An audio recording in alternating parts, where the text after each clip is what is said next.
You got a master kid, so not the kid of master. Tozai and rock, my, it's time ahead. Chill Sekai Kid, Josho Deni, Haki e Baiteku.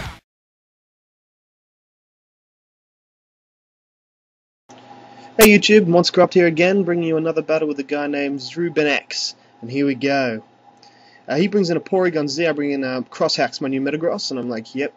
I set up a Stealth Rock, so I was pretty sure he's going to switch or either use a Fire attack, but he switches to Salamence, which is kind of strange, I thought, since I can resist most of Salamance's stab attacks. So I got a free Stealth Rock up, and then I figured I'd just explode on it, because I wasn't too sure what it was going to pack. I was just hoping I'd basically be able to live whatever it did, and then blow up on it, which worked fine for me because I managed to one-hit KO the Salamence, and that got rid of that little problem.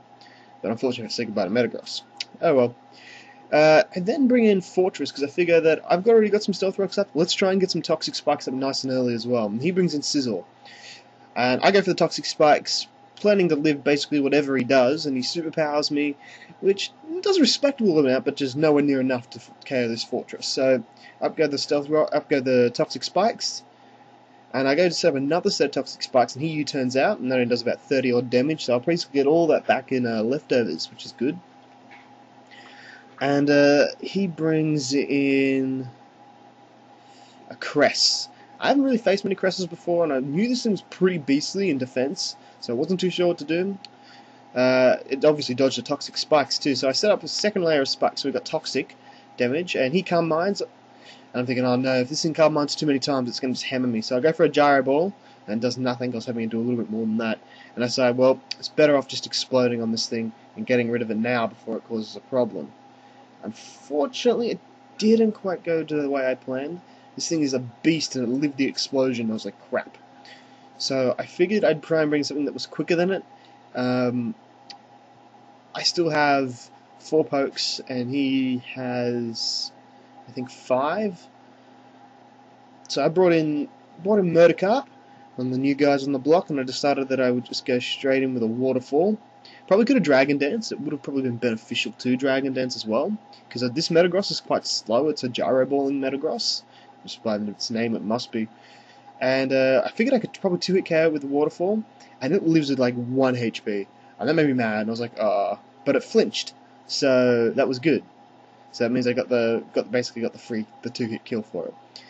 And then he brought back in Porygon Z, and I'm pretty sure this thing's going to pack Thunderbolt like they always do, and they got such a high special attack, I know there's no way Murdercarp will live it.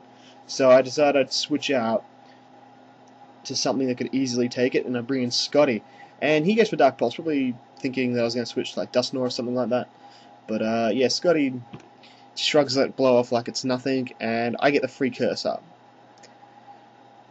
which is nice. And then Scissor takes quite a bit of damage from Stealth Rock, which is good. It kind of upsets me I didn't manage to get a second Stealth Rock up, but I exploded at the right time, so that was good. At this point I figure I've already got 1 curse up, let's just go for an Earthquake, see if we can do some damage, because I'm pretty sure Ground is super effective against Steel, but it mustn't be super effective against Bug. I must only do half, because I only got normal damage on my Earthquake, so that would make sense. He just lives, but I reckon he's lived enough with the Life Orb to finish him. At this point I know the superpower's coming as well, but I don't really want to switch out to anything else. Like, I don't really have much to switch out to anyways, and I didn't really want Gyarados taking any more damage than it had to because of the Life Orb, but it kills itself with its Life Orb. And then he brings in probably possibly the worst thing that he could have possibly brought in for my sake anyways. He brings in Gengar, and Gengar just completely walls the Snorlax. The Snorlax has got nothing. And anyways, he hits me with a T-Bolt, and it leaves me 9 HP. And I'm like, woot. I have like 1 more turn. I cursed up just because I thought he would die. And I'd go for the EQ, but he misses it with Levitate. And I just keep using EQ basically because I didn't think he misses again. So I managed to get back to like 100 hit points. Just in leftovers, recovering those couple turns. He Focus Blast, finishes off Scotty. No problems. At this point, I was sort of thinking about what I could do to Gengar. I didn't have Dusknoir, so I brought in Terramance. Basically the key play is like right here. This is basically what finished me. He debonded, and I went for Outrage, and I hit it, and I kill it, and took down Salamence. If he hadn't have taken down Salamence, I probably could have very easily taken out Porygon and Caress, and plus Caress would have taken Stealth Rock and Poison damage as soon as it came in. So at this point, I had to bring in the only guy he hadn't seen yet, and that's my Crobat. His Crobat's now running a different set, as you'll probably notice now. I go for the Super Fang, just because I figured I may as well just try and halve its HP.